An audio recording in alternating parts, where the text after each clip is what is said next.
بسم اللہ الرحمن الرحیم اللہم صلی علی محمد النبی الامی وعلی آلہ وسلم تسلیما۔ صدقہ فطر کی مشروعیت۔ غزوہ بدر کے بعد ماہ رمضان کے آخری ایام میں صدقہ فطر واجب ہوا۔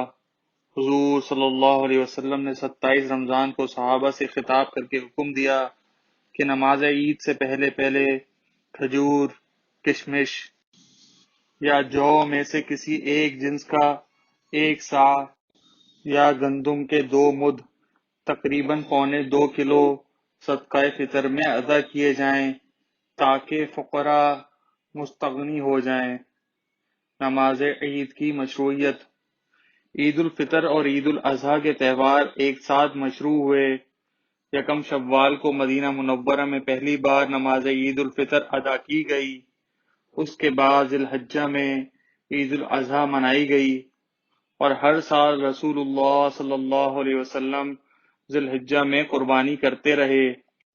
مدینہ میں جاہلیت کے 2 تہوار چلے آتے تھے، اسلام نے انہیں ختم کر دیا اور رسول اللہ صلی اللہ علیہ وسلم نے فرمایا، بے شک اللہ نے تمہیں ان کی بنسبت 2 بہتر تہوار عطا کر دیے ہیں، عید الفطر اور عید الاضحیٰ۔ عیدگاہ میں رسول اللہ صلی اللہ علیہ وسلم کے معمولات۔ عیدگاہ تشریف لے جاتے ہوئے حضرت بلال رضی اللہ تعالی عنہ حضور صلی اللہ علیہ وسلم کے آگے آگے نوکدار لاٹھی عنزہ لے کر چلتے جاتے تھے۔ یہ لاٹھی نجاشی اسہمہ نے حضرت زبیر رضی اللہ تعالی عنہ کو ہدیہ کی تھی اور انہوں نے حضور صلی اللہ علیہ وسلم کی نظر کر دی تھی۔ یہ عیدگاہ میں رسول اللہ صلی اللہ علیہ وسلم کے آگے گاڑ دی جاتی تھی۔ نماز عید کے بعد حضور صلی اللہ علیہ وسلم 2 خطبے دیتے۔ خواتین سے خصوصی خطاب۔ آخر میں حضور صلی اللہ علیہ وسلم خواتین سے خصوصی خطاب بھی فرماتے، جس میں عموماً انہیں فکر آخرت، شوہروں کی اطاعت اور خیرات کی ترغیب دی جاتی۔ حضرت بلال رضی اللہ تعالیٰ عنہ خواتین کی صف کے سامنے کپڑا پھیلا کر گشت کرتے اور خواتین اپنی انگوٹھیاں، چوڑیاں اور کانوں کی بالیاں تک اتار کر دے دیا کرتی تھیں۔ زکوٰۃ کی فرضیت۔ اسی سال 2 ہجری کے اواخر میں صاحب نصاب افراد پر زکوٰۃ فرض کر دی گئی۔ زکوٰۃ ایسی عبادت ہے جس کے ذریعے بندہ عملی طور پر اس بات کا اظہار کرتا ہے کہ اس کے پاس جو کچھ ہے وہ اللہ کا دیا ہوا ہے اور اللہ کے حکم پر وہ اس کے دیے ہوئے مال کو اس کی رضا کے لیے بخوشی خرچ کرنے پر آمادہ ہے۔ مال کی محبت طبعی طور پر انسان میں موجود ہے، مگر جب یہ بڑھ جائے تو زر پرستی بن جاتی ہے۔ زکوٰۃ اس زہریلے مادے کے اخراج کا بہترین ذریعہ ہے۔ زکوٰۃ کے ذریعے معاشرے کے پریشان حال اور ضرورت مند لوگوں کی امداد ہوتی ہے۔ محتاج اور بے کس افراد اپنے پیروں پر کھڑے ہو جاتے ہیں۔ زکوٰۃ معاشرے میں دولت کے ارتکاز کو روک کر اسے نچلے طبقات تک پھیلا دیتی ہے۔ غزوہ بدر کے اثرات۔ انتقام کی ناکام سازش۔ بدر کی فتح نے پورے عرب میں مدینے والوں کی دھاک بیٹھا دی۔ اس فتح نے ثابت کر دیا تھا کہ دین اسلام اپنے قدم جما چکا ہے اور اس کے علم بردار نہ صرف اپنے دفاع کر سکتے ہیں بلکہ اپنے مخالفین کو منہ توڑ جواب بھی دے سکتے ہیں۔ مٹھی بھر مسلمانوں کا میدان بدر میں 3 گنا دشمنوں پر غالب آنا اس بات کا ثبوت تھا کہ آسمانی مدد ان کے ساتھ ہے۔ اس واقعے نے عرب میں ایک بڑے انقلاب کا نعرہ بجا دیا تھا جس کی آواز دور دور تک سنی گئی۔ ادھر مسلمان شاداں و فرحاں تھے اور ادھر مکہ کے گھر گھر ماتم برپا تھے۔ ابو لہب اس شکست کی خبر سننے کے 9 دن بعد مر گیا۔ قریش نے بدر کے مقتولین کا انتقام لینے کی قسمیں کھائیں۔ امیہ بن خلف کا بیٹا صفوان اپنے باپ کے قتل پر اتنا غضبناک تھا کہ اس نے اپنے دوست عمیر بن وہب کو زہر آلود خنجر دے کر نبی اکرم صلی اللہ علیہ وسلم کو قتل کرنے مدینہ روانہ کر دیا۔ یہ الگ بات ہے کہ نبی اکرم صلی اللہ علیہ وسلم نے اسے دیکھتے ہی بتا دیا کہ تم نے اور صفوان بن امیہ نے مل کر مجھے قتل کرنے کا منصوبہ بنایا ہے۔ عمیر نے یہ معجزہ دیکھنے کے بعد ایمان لانے میں ذرا پس و پیش نہ کی۔ قریش کی سفارت حبشہ میں۔ بدر کی شکست کے بعد قریش یہ سمجھ گئے تھے کہ مدینہ والوں سے ٹکر لینا آسان نہیں ہے، اس لیے غیر معمولی تیاری کرنا پڑے گی۔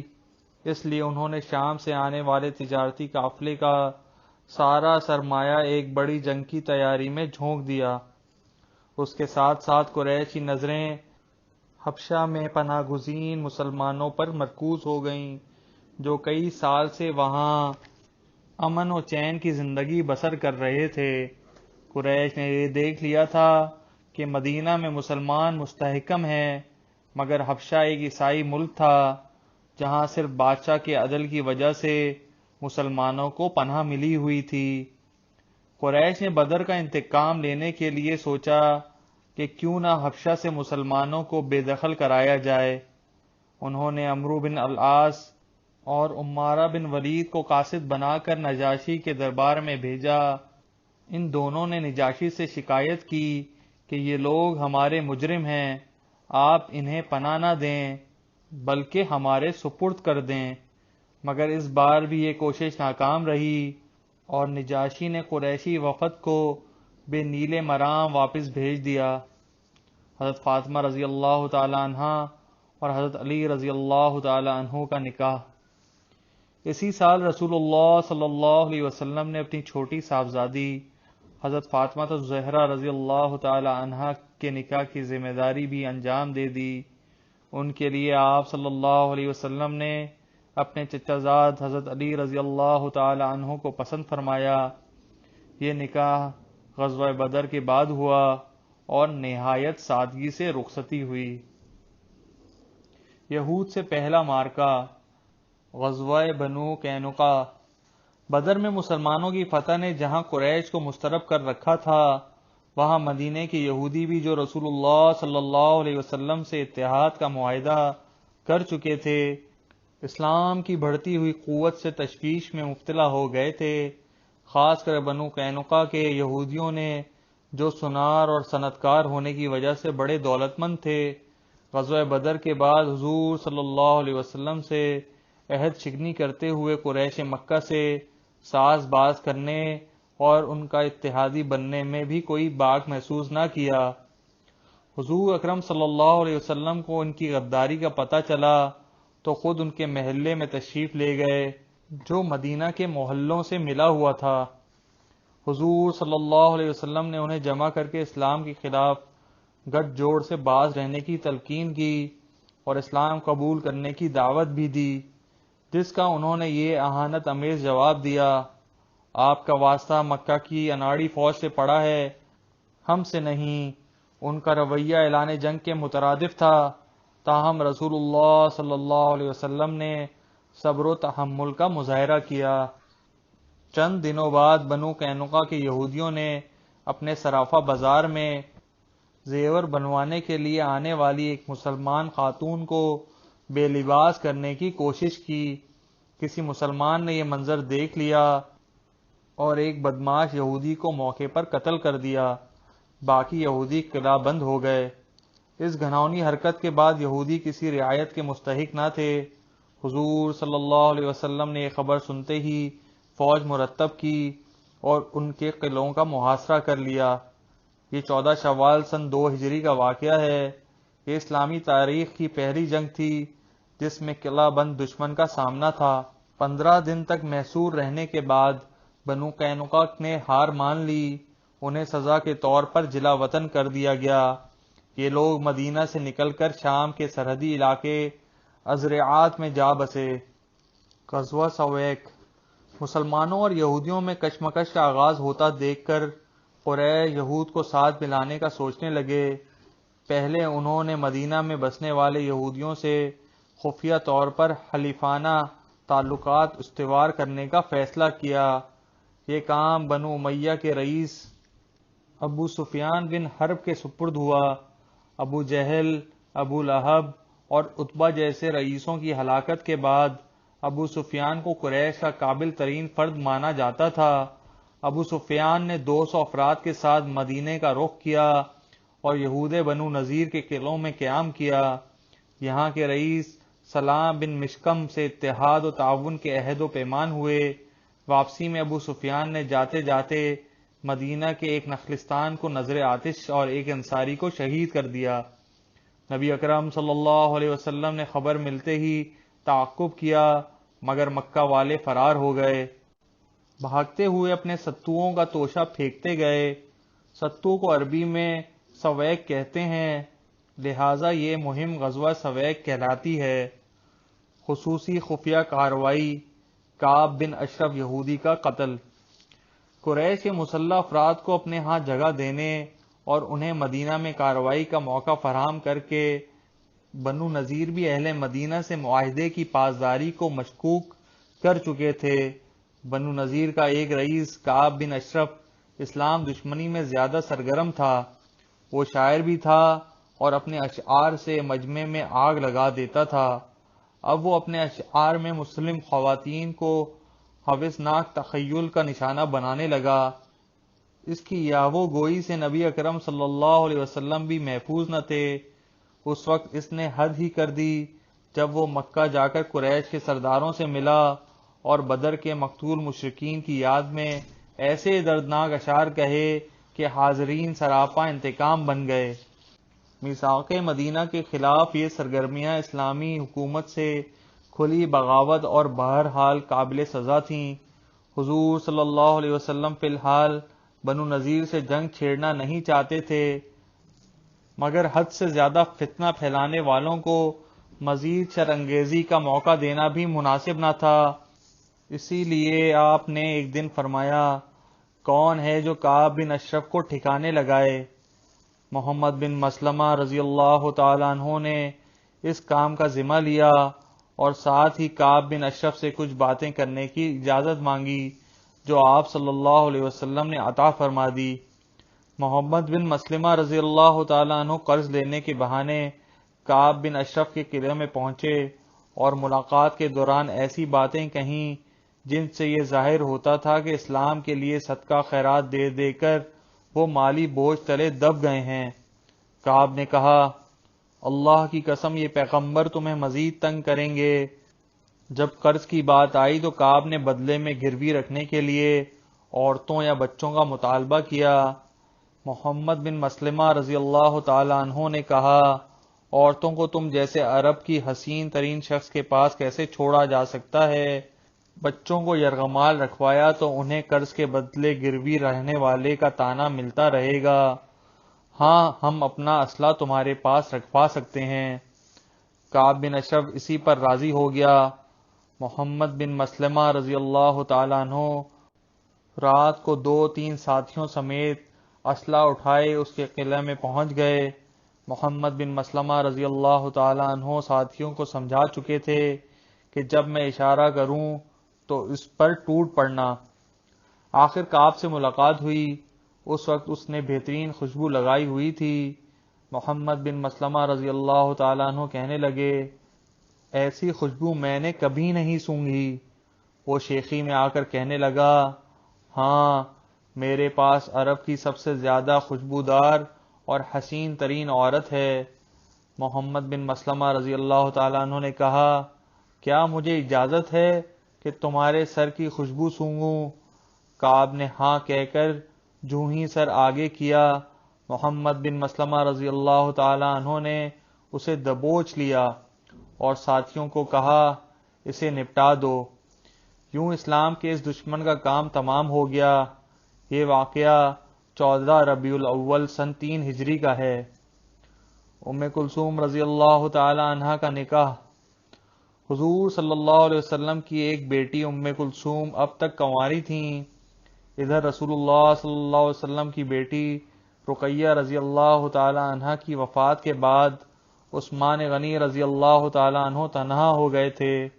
حضور صلی اللہ علیہ وسلم نے ام کلثوم کے نکاح کے لیے مناسب رشتے پر غور کیا تو اب بھی عثمان رضی اللہ تعالی عنہ سے بہتر کوئی نہ تھا۔ چنانچہ جمادی الاخرہ 3 ہجری میں بیٹی کی انہی سے شادی کر دی۔ عراق کی شاہراہ پر قریش سے مزاحمت۔ سریہ ذی کردہ جمادی الاخرہ 3 ہجری۔ قریش ایک طرف تو بدر کا انتقام لینے کے لیے جنگ کی تیاریاں کر رہے تھے، دوسری طرف اس سال انہوں نے موسم گرما کا تجارتی قافلہ شام کی بجائے عراق بھیجنے کا فیصلہ کیا، کیونکہ مدینہ کے آس پاس سے گزرنا اب ان کے لیے بہت خطرناک ہو چکا تھا۔ صفوان بن امیہ اور ابو سفیان کی قیادت میں قافلہ مکہ سے عراق کی طرف روانہ ہوا، جس کے سامان میں چاندی کا بڑا ذخیرہ شامل تھا، مگر راستے میں نجد کے سنگلاخ زمین سے گزرتے ہوئے قردہ کے مقام پر انہیں حضور اکرم صلی اللہ علیہ وسلم کے بھیجے ہوئے مسلح مجاہدین سے پالا پڑ گیا، جو زید بن حارثہ رضی اللہ تعالی عنہ کی کمان میں تھے۔ مکہ والوں کو سب کچھ چھوڑ چھاڑ کر واپس بھاگنا پڑا۔ ان کا مال و اسباب جو مسلمانوں کے ہاتھ آیا 1,00,000 درہم کا تھا۔ غزوہ احد شوال 3 ہجری۔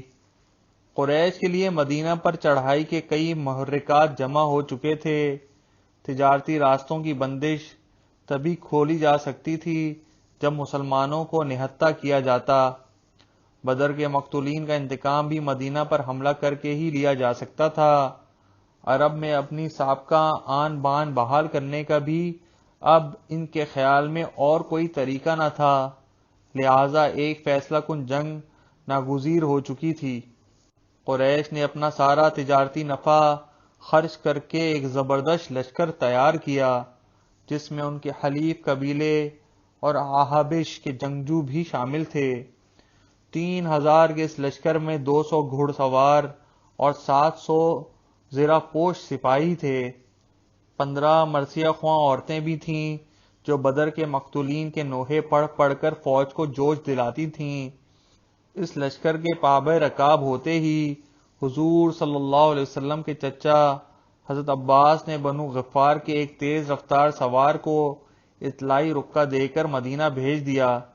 چنانچہ لشکر کے پہنچنے سے کئی دن قبل رسول اللہ صلی اللہ علیہ وسلم کو یلغار کی اطلاع مل گئی۔ چونکہ مدینہ کے جنوب میں لاوے کی کثرت ہے جہاں لڑنا دشوار ہے، لہذا لشکر قریش مدینہ کے گرد چکر کاٹ کر شمال میں پہنچ گیا اور یہاں کوہ احد کے مغرب میں زغابہ میں خیمہ زن ہوا۔ یہ شوال سن 3 ہجری کے پہلے عشرے کا واقعہ ہے۔ قریش جنگ بدر کا پورا بدلہ لینا چاہتے تھے۔ فتح کے بعد وہ اسی سمت سے مدینہ میں گھس سکتے تھے، کیونکہ باقی 2 اطراف سے مدینہ جھلسی ہوئی پہاڑیوں اور ایک جانب سے باغات کی دیواروں میں گھرا ہوا تھا۔ ادھر نبی اکرم صلی اللہ علیہ وسلم مدینہ منورہ میں صحابہ کرام سے جنگ کے بارے میں مشورہ کر رہے تھے۔ چونکہ اتنی بڑی فوج سے دوبارہ مقابلے میں خاصے جانی نقصان کا اندیشہ تھا، اس لیے رسول اللہ صلی اللہ علیہ وسلم کی رائے یہ تھی کہ شہر میں رہ کر محصورانہ جنگ کی جائے۔ عبداللہ بن ابی بزدلی کی وجہ سے آمنے سامنے کی جنگ سے گھبرا رہا تھا۔ اس نے ہاں میں ہاں ملائی، مگر نوجوان شمشیر زنی کے جوہر دکھانے کے لیے بے چین تھے۔ انہوں نے باہر نکل کر لڑنے پر اصرار کیا۔ ان میں سے بہت سو کو جنگ بدر میں شرکت نہ کر سکنے کا رنج تھا اور شہادت کی امنگ ان کے دلوں میں مچل رہی تھی۔ ان کا جوش و خروش دیکھ کر نبی اکرم صلی اللہ علیہ وسلم خاموشی سے گھر تشریف لے گئے اور پھر زرہ پہن کر ہتھیار باندھے مجمع میں تشریف لائے۔ یہ کھلے میدان میں جا کر لڑنے کا عملی اشارہ تھا۔ صحابہ فکر مند ہوئے اور انہوں نے اپنی رائے سے دستبردار ہوتے ہوئے عرض کیا، آپ صلی اللہ علیہ وسلم پسند فرمائیں تو اندر ہی رہ کر لڑائی کی جائے، مگر آپ صلی اللہ علیہ وسلم نے فرمایا، جب نبی ہتھیار پہن لے تو اسے زیب نہیں دیتا کہ لڑے بغیر انہیں اتار دے۔ یہ اس بات کی طرف اشارہ تھا کہ جب ایک حکمت عملی طے ہو جائے تو اس میں بار بار رد و بدل کرنا مناسب نہیں ہوتا۔ کوہ احد کی سمت پیش قدمی اور منافقوں کی اسلام دشمنی۔ نبی اکرم صلی اللہ علیہ وسلم نے جمعہ کی نماز پڑھا کر لشکر مرتب کیا اور سپہر کے وقت شہر کے اندرونی محلوں اور کوچوں سے گزرتے ہوئے شمالی سمت کو روانہ ہوئے جدھر قریش پڑاؤ ڈالے ہوئے تھے۔ یہ ضروری تھا کہ انہیں چوکنا کیے بغیر مناسب مقام تک پہنچا جاتا، اس لیے رسول اللہ صلی اللہ علیہ وسلم کسی نئے راستے سے نکلنا چاہتے تھے۔ شہر کے کنارے بنو حارثہ کے محلے میں پہنچ کر آپ نے فرمایا، کوئی ہے جو ہمیں ایسے راستے سے دشمن کے قریب پہنچا دے کہ ہمیں ان کے سامنے سے نہ گزرنا پڑے۔ اس محلے کے ایک صحابی ابو خیثمہ رضی اللہ تعالیٰ عنہ نے عرض کیا، اللہ کے رسول صلی اللہ علیہ وسلم، میں اس خدمت کے لیے حاضر ہوں۔ وہ اسلامی فوج کو باغات کے اندرونی راستوں سے گزار کر آبادی سے باہر لے گئے۔ منافقوں نے اس موقع پر اپنی اسلام دشمنی کا پورا مظاہرہ کیا۔ لشکر کو ایک منافق مربع بن قیزی کے باغ سے گزرنا پڑا تو اس نے واویلا شروع کر دیا کہ میں اپنے باغ سے گزرنے کی اجازت نہیں دے سکتا، تاہم موقع ایسا نازک تھا کہ کسی کی ہیرہ بازی کو خاطر میں لا کر ریاست کے دفاع کو خطرے میں نہیں ڈالا جا سکتا تھا، چنانچہ مسلمان اس کا احتجاج نظر انداز کر کے وہیں سے گزرے۔ اس نازک ترین وقت میں عبداللہ بن ابی منافق نے جنگ میں شرکت کرنے سے اچانک انکار کر دیا۔ اس نے بہانہ یہ بنایا کہ اس کی رائے شہر میں میسورانہ جنگ کی تھی، اس پر عمل کیوں نہیں کیا گیا۔ جب وہ یہ کہہ کر واپس ہوا کہ ہم کیوں بے فائدہ اپنی جانیں گنوائیں، تو کم و بیش 300 افراد اس کے ساتھ ہی لوٹ گئے۔ یہ اس حقیقت کا کھلا ثبوت تھا کہ مدینہ میں منافقوں کی تعداد سینکڑوں میں تھی، جو اسلام کی جڑیں کاٹنے پر تلے تھے۔